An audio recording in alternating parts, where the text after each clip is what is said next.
आ गया है half yearly exam of English, लेकिन अभी तक नहीं हुआ है syllabus finish. Hello everyone, my name is Shivika और आज के इस वीडियो में हम सीबीएसई क्लास 10th इंग्लिश का जो हाफ ईयरली एग्जाम होने वाला है उसके सिलेबस के बारे में जानेंगे कि कौन कौन से चैप्टर किस बुक में से आ रहे हैं। बेसिकली आपकी इंग्लिश की दो बुक हैं, एक तो है फर्स्ट फ्लाइट और दूसरी जो सप्लीमेंट्री रीडर है that is footprint without feet. तो इनको देखेंगे कि इन दोनों बुक्स में से कौन कौन से चैप्टर आ सकते हैं और साथ ही साथ जो पोइम्स हैं, जैसे जो फर्स्ट फ्लाइट है उसके साथ पोइम्स गिवन है तो कौन कौन सी पोइम आ सकती हैं, और ग्रामर के सेक्शन में क्या आएगा, राइटिंग सेक्शन में क्या आएगा। तो आइए शुरू करते हैं। सबसे पहले जानते हैं कि भैया फर्स्ट फ्लाइट वाली जो बुक है उसमें से कौन कौन से चैप्टर आ सकते हैं। तो सबसे पहले आपका है chapter number 1 A Letter to God. अब देखो इसमें साथ में आप देख सकते हो यहाँ पे लिखा हुआ है chapter number 5 glimpse of India. तो किसी के अंदर chapter number 5 glimpse of India आ रहा है तो ए लेटर टू गॉड नहीं आ रहा है, और जिसके में लेटर टू गॉड आ रहा है उसके में ग्लिम्स ऑफ इंडिया नहीं आ रहा है। तो इन दोनों चैप्टर्स के आने की संभावना है, तो आप इन दोनों को अच्छे से प्रिपेयर करें।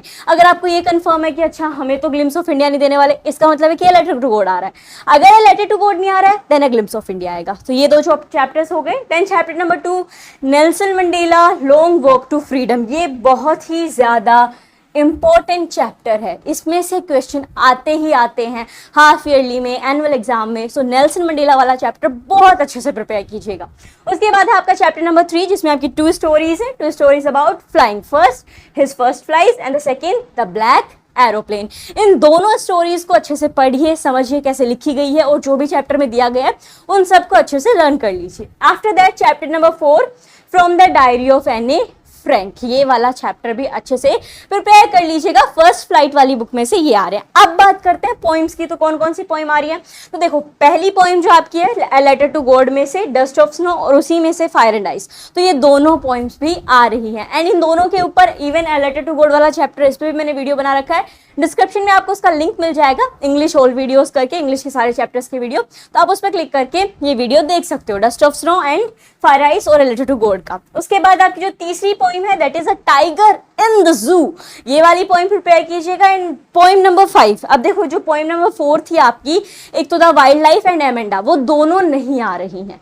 जैसे यहाँ पे मैंने बताया कि ग्लिम्स ऑफ इंडिया अगर नहीं आ रहा है, जिसके में लेटर टू गॉड आ रहा है, तो जिनके में ए लेटर टू गॉड आ रहा है ना, उनके में ये दो पोइम आ रही हैं, dust of snow and fire and ice. जिनके ग्लिम्स ऑफ इंडिया आ रहा है उनके में Amanda and the wild life वाली आ रही है, तो वो दो पोइम ज्यादा प्रिपेयर करने की जरूरत नहीं है। उसके बाद आ जाएगी आपकी 5th poem the ball poem, and इसे अच्छे से याद कर लीजिएगा। तो ये तो हो गई फर्स्ट फ्लाइट का, फर्स्ट फ्लाइट वाली जो बुक है उसके chapter 1, chapter 2, chapter 3 and chapter 4। Chapter 5 आ भी सकता है, नहीं भी आ सकता है। एंड पोइम्स के अंदर आपकी पहली पोइम, दूसरी poem dust of snow, fire and ice, A Tiger in the Zoo and the Ball Poem। अब बढ़ते हैं अगली बुक की तरफ that is our supplementary reader footprints without feet. तो इसमें क्या क्या आ रहा है, तो आपका chapter number 1 A Trump of surgery. अब यहाँ पे देखो चैप्टर नंबर जो 6 है आपका the making of a scientist, ये बहुत ज्यादा इंपॉर्टेंट माना जाता है कि ये चैप्टर बहुत ही ज्यादा अहमियत रखता है एग्जाम के अंदर। लेकिन जो आपका हाफ ईयरली एग्जाम है उसमें किसी किसी स्टूडेंट के एग्जाम के अंदर द मेकिंग ऑफ साइंटिस्ट नहीं आ रहा है, तो फिर इसकी जगह क्या आ रहा है, इसकी जगह जो चैप्टर नंबर 1 है that is a Trump of surgery, ये आ रहा है। जिसके बाद ट्रम्प ऑफ सर्जरी नहीं आ रहा उसके में द मेकिंग ऑफ साइंटिस्ट आने वाला। तो इन दोनों चैप्टर्स को आप प्रिपेयर कर सकते हो।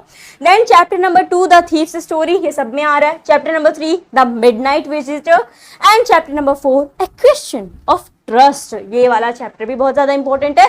तो जो आपकी सप्लीमेंट्री रीडर है दैट उस बुक में से आपको चैप्टर 1, 2, 3, 4 कर लेने हैं अच्छे से prepare. The making of scientist के आने की संभावना ज्यादा नहीं है। उसके बाद आ जाते हैं अब हम राइटिंग सेक्शन के ऊपर कि राइटिंग में क्या क्या आ सकता है। तो सबसे पहले तो आपको लेटर राइटिंग आएगी, ठीक है, formal letter based on a given situation. कोई सिचुएशन दे देंगे कि भैया आप फॉर्मल लेटर लिखो, ये आपकी सिचुएशन है, तो आपको तरीका पता होना चाहिए कि कैसे फॉर्मेट क्या होता है लेटर राइटिंग का, और वो आप बचपन से लिखते आ रहे हो। इंग्लिश का एग्जाम हो और लेटर राइटिंग की बात ना हो, ऐसा तो हो ही नहीं सकता। तो लेटर राइटिंग का कॉन्सेप्ट इनफॉर्मल फॉर्मल ये दोनों आपको पता होना चाहिए, किसी भी तरह के सवाल पूछ सकता है। उसके बाद दूसरा है आपका एनालिटिकल पैराग्राफ। आपको पैराग्राफ लिखना होगा, एनालाइज करना होगा, किसके बेसिस पे, मैप दे देगा उसके बेसिस पे आप एनालाइज करके एक पैराग्राफ लिखो, चार्ट हो जाएगा, ग्राफ हो जाएगा।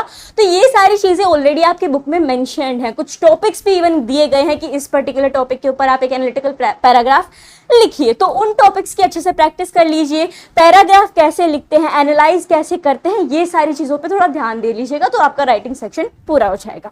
अब बात करते हैं ग्रामर की। ग्रामर में क्या क्या आने वाला है। सो जो भी आपके चैप्टर के पीछे ग्रामर दी गई है, हर चैप्टर के साथ जो भी ग्रामर है उसी के बेसिस पे एक तो टेंस आ जाएंगे, देन मॉडल्स, देन सब्जेक्ट जिसमें वर्ड कॉनकॉर्ड आएगा एंड डिटरमाइनर्स। उसके बाद है आपका रिपोर्टेड स्पीच। रिपोर्टेड स्पीच में से 3 इंपॉर्टेंट चीजें हैं, that is command and request, second one is statement and C is the questions. तो ये आपका ग्रामर का पार्ट है। और ग्रामर के अंदर जो आपके एरर और करेक्शन वाले क्वेश्चंस है, जैसे सेंटेंस दे दिया उसमें सब आपको ढूंढना है कि इसमें एरर क्या है एंड आपको उसे करेक्ट भी करना है, तो करेक्शन क्या है वो भी साथ में लिखना है। तो उन क्वेश्चंस को भी थोड़ा अच्छे से प्रिपेयर कर लीजिएगा। तो ये था आपका इंग्लिश का सिलेबस जो कि हाफ ईयरली एग्जाम में आने वाला है, इसके आने की संभावना है। So all the best for your half yearly exam, study hard and give your best. We will meet in the next video. Till then take care, bye bye.